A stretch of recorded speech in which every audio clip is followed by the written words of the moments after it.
Hello lovely students, I am your maths learner Adish Mathuriya. If you are visit first time this channel, so please like, share and subscribe. Thank you.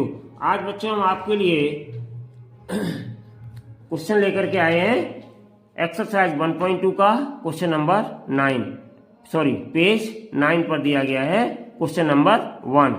Prove that root 5 is rational. तो बच्चों हमने पहले आपको example 5 example 4 करवाए थे, उसी तरीके का ये बिल्कुल सेम क्वेश्चन है। तो चलिए स्टार्ट करते हैं बिना किसी देरी के। बहुत ही इंपॉर्टेंट ये भी क्वेश्चन है। तो हमें यहाँ पे प्रूव क्या करना है कि रूट 5 इज रेशनल। तो हम कंसीडर क्या करेंगे बच्चों, हम कंसीडर करेंगे कि suppose root 5 is a rational number. फिर बाद में कंट्राडिक्शन प्रूव करेंगे। कुछ याद आया जो एग्जाम्पल 5 में करवाया था 4 में। चलिए बच्चों तो स्टार्ट करते हैं।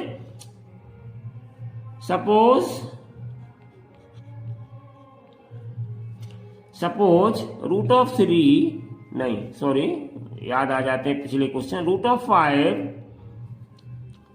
Is a rational number.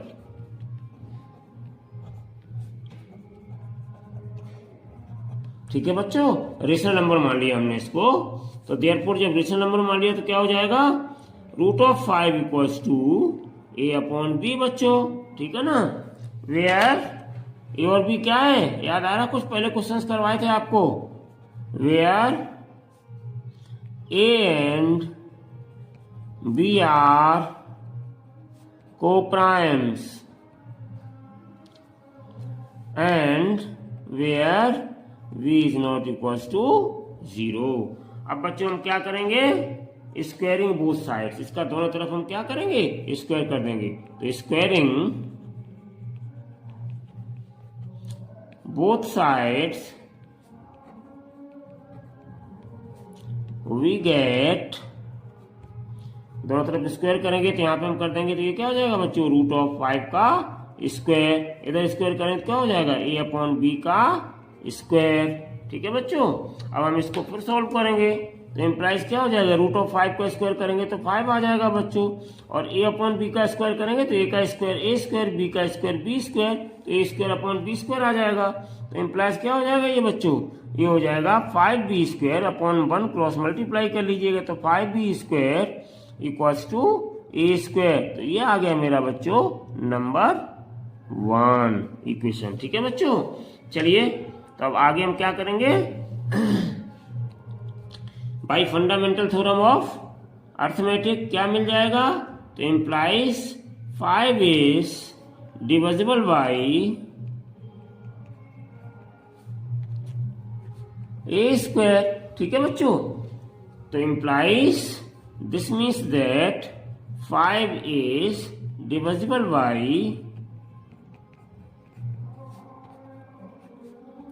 A square से डिवाइड हो रहा है तो ए से भी डिवाइड हो रहा है। ये फंडामेंटल थ्योरम ऑफ अर्थमेटिक कहती है। तो इसको बच्चों हम इक्वेशन ए मान लेते हैं। ठीक है बच्चों, चलिए अब हमने आपको क्या बताया था पिछले क्वेश्चंस में, याद है या भूल गए हैं? 1-2 दिन बीत गए तो भूल गए हैं, कुछ भूल गए कुछ याद रहा, क्यों बच्चों? चलिए तो यहाँ पर हम क्या कंसीडर करेंगे, लेट या सपोज जो भी लिखना चाहें, सी बी एनी इंटीजर।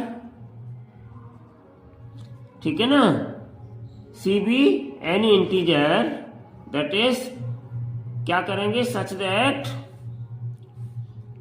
दैट हम क्या करेंगे बच्चों, मान लेंगे a इक्वल्स टू कितना मानेंगे, 5c। 5 से कॉमन फैक्टर है, इसी 5 को मान के चलते हैं। ठीक है बच्चों, तो या मल्टीपल कह सकते हैं, एक ही बात है।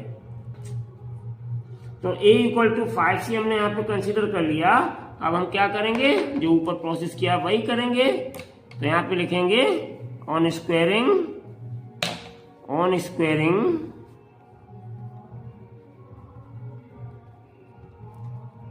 Both sides. दोनों तरफ हम स्क्वायर किए दे रहे हैं बच्चों, ऑन स्क्वायरिंग बोथ साइड्स। ठीक है, तो दोनों तरफ हमने क्या कर दिया, स्क्वायर कर दिया।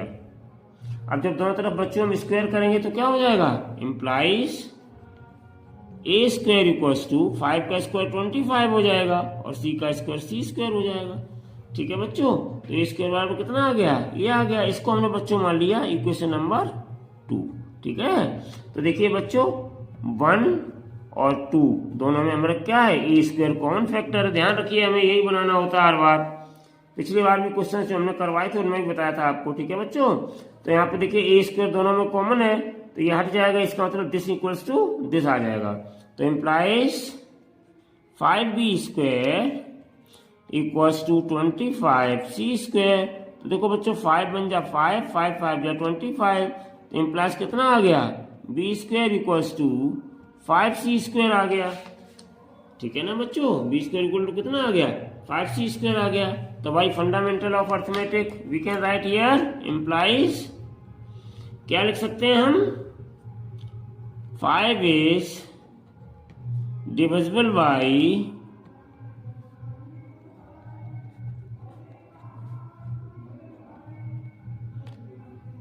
b square.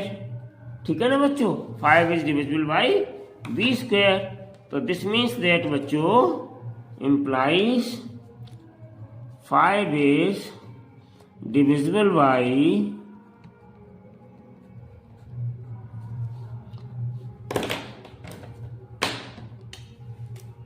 5 is divisible, pen बंद हो गया बच्चों,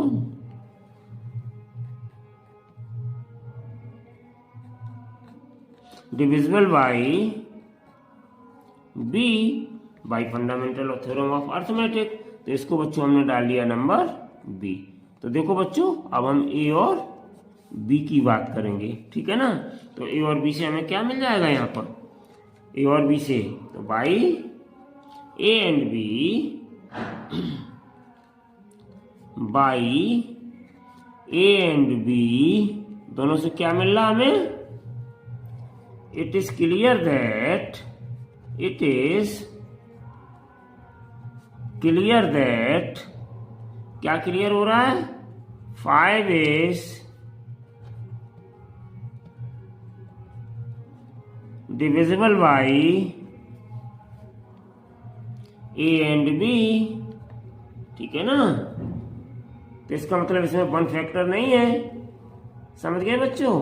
तो बाई ए एंड बी, ए और बी दोनों को देखो क्या क्लियर हो रहा है कि ये 5 डिविजिबल बाई ए है और 5 इज डिविजिबल बाई बी है। इसका मतलब ए एंड बी दोनों से 5 इज डिविजिबल है। ठीक है बच्चों, तो यहाँ पर क्या लिख सकते हैं, जब दोनों से डिविजिबल है तो इसका मतलब यहाँ पर कॉमन फैक्टर नहीं है, कॉमन फैक्टर। ठीक है, और हमारा अगर ये रेशनल मान के चले तो कॉमन फैक्टर 1 होना चाहिए, क्योंकि ए एंड बी कैसे हैं, को प्राइम था, ये 5 से डिविजिबल है तो इसका मतलब क्या है, 5 इसमें कॉमन फैक्टर है दोनों में। ठीक है बच्चों, therefore our supposition is wrong. आप यहाँ पर लिख सकते हैं therefore our supposition is wrong. हमारी सपोजिशन या जो हमने माना था वो गलत हो गया, रेशनल माना था और उसमें कॉमन फैक्टर 1 होना चाहिए था। ठीक है बच्चों, वो नहीं निकला, तो therefore root of 5 is not a rational number.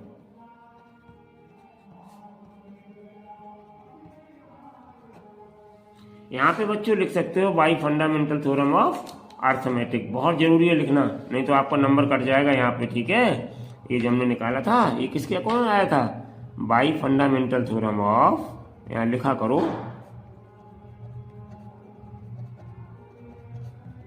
Fundamental theorem of arithmetic.